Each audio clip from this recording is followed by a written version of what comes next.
Tómas and the Library Lady by Pat Mora, illustrated by Raúl Colón. Tómas and the Library Lady by Pat Mora, illustrated by Raúl Colón.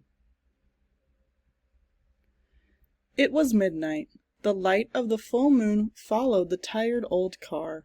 Tómas was tired too, hot and tired. He missed his own bed in his own house in Texas. Tómas was on his way to Iowa again with his family. His mother and father were farm workers. They picked fruit and vegetables for Texas farmers in the winter and for Iowa farmers in the summer. Year after year they bumped along in their rusty old car. "Mama," whispered Tómas, "if I had a glass of cold water, I would drink it in large gulps. I would suck the ice. I would pour the last drops of water on my face." Tómas was glad when the car finally stopped. He helped his grandfather, Papa Grande, climb down. Tómas said "Buenos noches," good night, to Papa, Mama, Papa Grande, and to his little brother Enrique. He curled up on the cot in the small house that his father shared with the other workers. Early the next morning, Mama and Papa went out to pick corn in the green fields. All day they worked in the hot sun. Tómas and Enrique carried water to them. Then the boys played with a ball Mama had sewn from an old teddy bear. When they got hot, they sat under a tree with Papa Grande. "Tell us the story about the man in the forest," said Tómas. Tómas liked to listen to Papa Grande tell stories in Spanish. Papa Grande was the best storyteller in the family. "En un tiempo pasado," Papa Grande began, "once upon a time, on a windy night, a man was riding a horse through the forest. The wind was howling, whoo! The leaves were blowing, whish, whish. All of a sudden something grabbed the man. He couldn't move. He was too scared to look around. All night long he wanted to ride away, but he couldn't. How the wind howled, whoo! How the leaves blew, how his teeth chattered. Finally the sun came up. Slowly the man turned around. And who do you think was holding him?" Tómas smiled and said, "A thorny tree." Papa Grande laughed. "Tómas, you know all my stories," he said.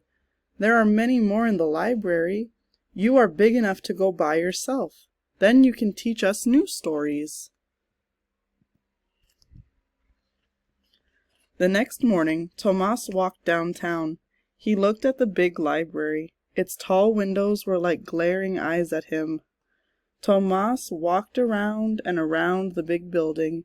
He saw children coming out carrying books. Slowly he started climbing up the steps. He counted them to himself in Spanish. Uno, dos, tres, cuatro. His mouth felt full of cotton. Tómas stood in front of the library doors. He pressed his nose against the glass and peeked in. The library was huge. A hand tapped his shoulder. Tómas jumped. A tall lady looked down at him. "It's a hot day," she said. "Come inside and have a drink of water." "What's your name?" she asked. "Tómas," he said. "Come, Tómas," she said. Inside it was cool. Tómas had never seen so many books. The lady watched him. "Come," she said again, leading him to a drinking fountain. "First some water, then I will bring you books to this table for you. What would you like to read about? Tigers?" "Dinosaurs," said Tómas. Tómas drank the cold water. He looked at the tall ceiling. He looked at all the books around the room. He watched the lady take some books from the shelves and bring them to the table. "This chair is for you, Tómas," she said. Tómas sat down. Then, very carefully, he took a book from the pile and opened it. Tomas saw dinosaurs bending their long necks to lap shiny water. He heard the cries of a wild snake bird. He felt the warm neck of the dinosaur as he held on tight for a ride.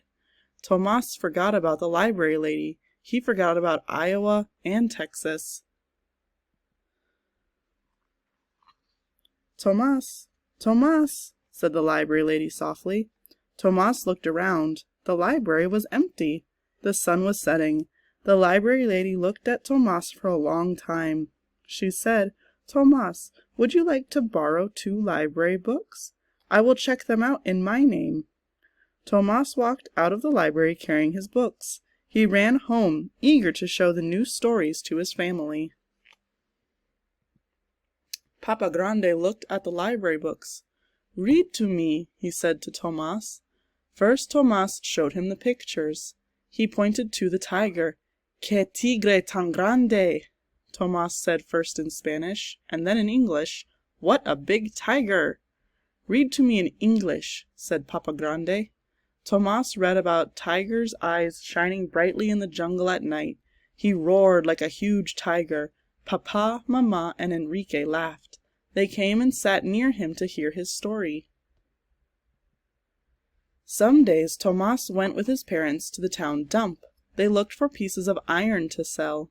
Enrique looked for toys. Tomas looked for books. He would put the books in the sun to bake away the smell. All summer, whenever he could, Tomas went to the library. The library lady would say, "First a drink of water, and then some new books, Tomas." On a quiet day, the library lady said, "Come to my desk and read to me, Tomas."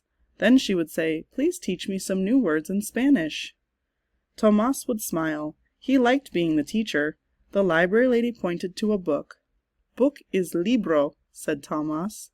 "Libro," said the library lady. "Payaro," said Tomas, flapping his arms. The library lady laughed. "Bird," she said. On days when the library was busy, Tomas read to himself. He looked at the pictures for a long time. He smelled the smoke at an Indian camp. He rode a black horse across a hot, dusty desert. And in the evenings, he would read the stories to Papa, Mama, Papa Grande, and Enrique.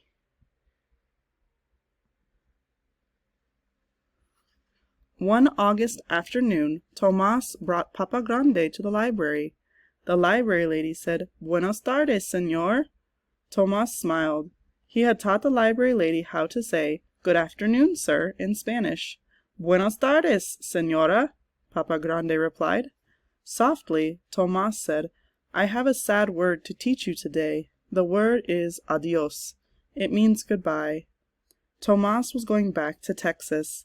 He would miss this quiet place, the cool water, the many books. He would miss the library lady.